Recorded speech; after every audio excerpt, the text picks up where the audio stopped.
Bonjour, vous êtes sur Siki News, je suis Oumaima Al-Arnaoui et voici le résumé de cette semaine. Un document tagué Top Secret et présenté comme étant une correspondance adressée à la chef du cabinet présidentiel Neja Kesha a été diffusé par le site britannique indépendant The Middle East Eye dimanche dernier. Ce document, datant du 13 mai, évoque un présumé coup d'État constitutionnel orchestré par la présidence de la République contre le gouvernement actuel et décrit les modalités et les différentes étapes que le président de la République doit suivre pour activer l'article 80 de la Constitution tunisienne. Le présumé plan de putsch de la présidence consiste notamment en la séquestration au palais de Carthage du chef du gouvernement ainsi que du président du Parlement, suite à leur convocation pour une réunion du Conseil de la sécurité nationale et implique également l'arrestation de plusieurs personnalités politiques et hommes d'affaires. La diffusion de ce document a suscité plusieurs réactions au sein de la sphère politique. Lundi, une plainte a été déposée par le chef du bloc d'Al-Karama Saif Eddine Makhlouf contre la chef du cabinet présidentiel pour complot visant à renverser le régime. Mardi, le mouvement Ennahda a réagi officiellement en exigeant l'ouverture d'une enquête et plus tard dans la semaine, la porte-parole du tribunal de première instance de Tunis a assuré que le parquet a chargé un juge d'instruction d'enquêter sur l'affaire du document fuité.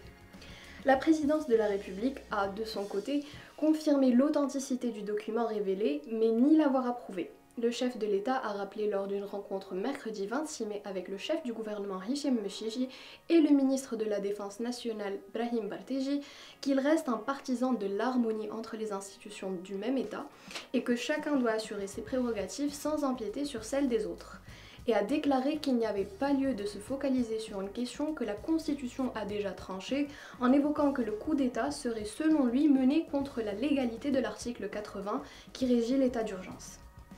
Lors de son discours, le président de la République Kais Saied a également évoqué la question de la levée de l'immunité de certains députés. Il a accusé la direction de l'ARP de garder en sous-main des demandes de levée d'immunité de certains parlementaires pour s'en servir de monnaie d'échange en vue de servir des intérêts politiques. Selon lui, pas moins de 25 demandes sont parvenues à la présidence de l'ARP mais n'ont jamais été examinées en plénière comme l'exige le règlement intérieur de l'Assemblée. L'assesseur du président du Parlement chargé de la communication, Meher Medioub, a nié ces propos en assurant que le Parlement n'aurait reçu aucune demande de levée d'immunité.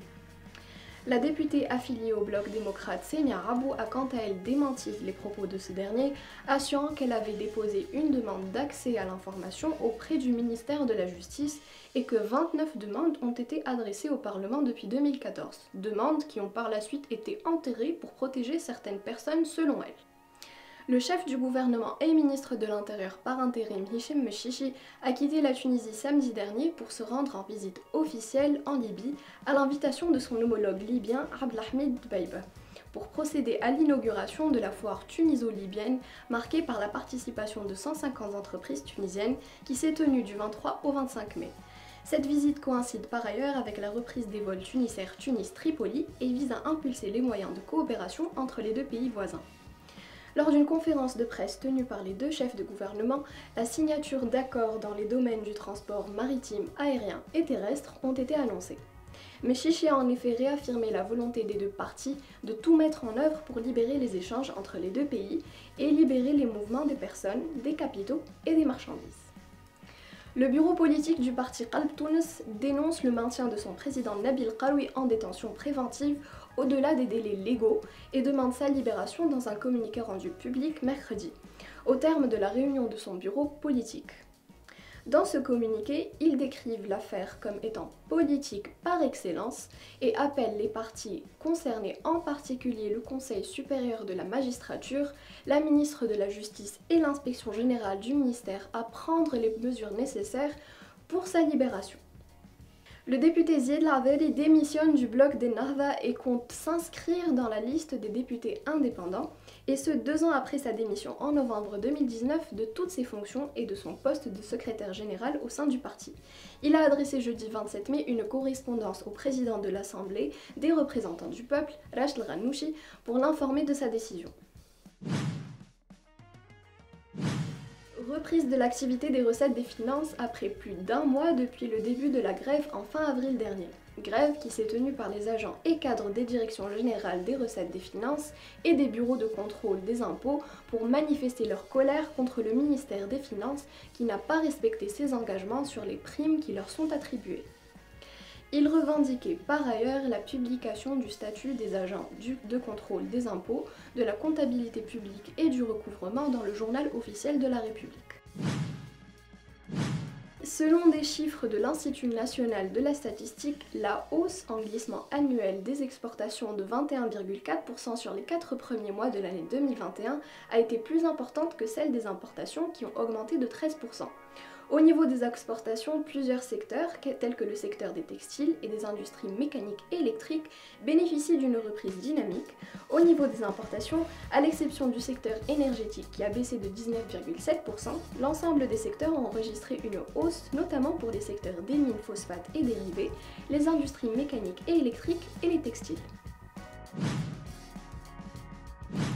Bilan de la semaine, le taux de positivité enregistré cette semaine dépasse les 28% et une moyenne de 1000 nouveaux cas de contamination ont été enregistrés par jour. 1950 personnes sont actuellement hospitalisées dans les secteurs publics et privés, dont 125 sous respiration artificielle et 400 en soins intensifs. Par ailleurs, la présidence du gouvernement a annoncé mercredi 26 mai que les voyageurs vaccinés ou ayant contracté le Covid-19 depuis plus de 6 semaines avant leur vol et présentant un certificat médical ne seront plus tenus de présenter un test PCR négatif et ne seront plus soumis au confinement obligatoire. Suite à l'annonce de la reprise des cours, le corps enseignant réclame la vaccination, s'estimant prioritaire et faisant partie des premières lignes. Noureddin Taboub, secrétaire général de l'UGTT, a invité des représentants des syndicats de la santé, la Fédération générale de la santé et le syndicat des médecins et des pharmaciens de la santé publique d'une part et de l'enseignement d'autre part à se réunir au siège de la centrale pour aboutir à un accord. Malgré les refus formulés par les syndicats de santé, les enseignants ont finalement eu gain de cause et se feront vacciner avant certaines personnes. Haltérophilie, dans la catégorie des moins de 59 kg, la Tunisienne Rofran Belkhir a raflé 3 médailles d'or lors de sa participation au mondial d'haltérophilie cette semaine. Emine Bouhajba a quant à lui remporté 2 médailles d'or dans la catégorie des moins de 60 kg en championnat d'Afrique senior de Nairobi au Kenya. Merci de nous avoir suivis sur Ticket News et bonne semaine à vous tous.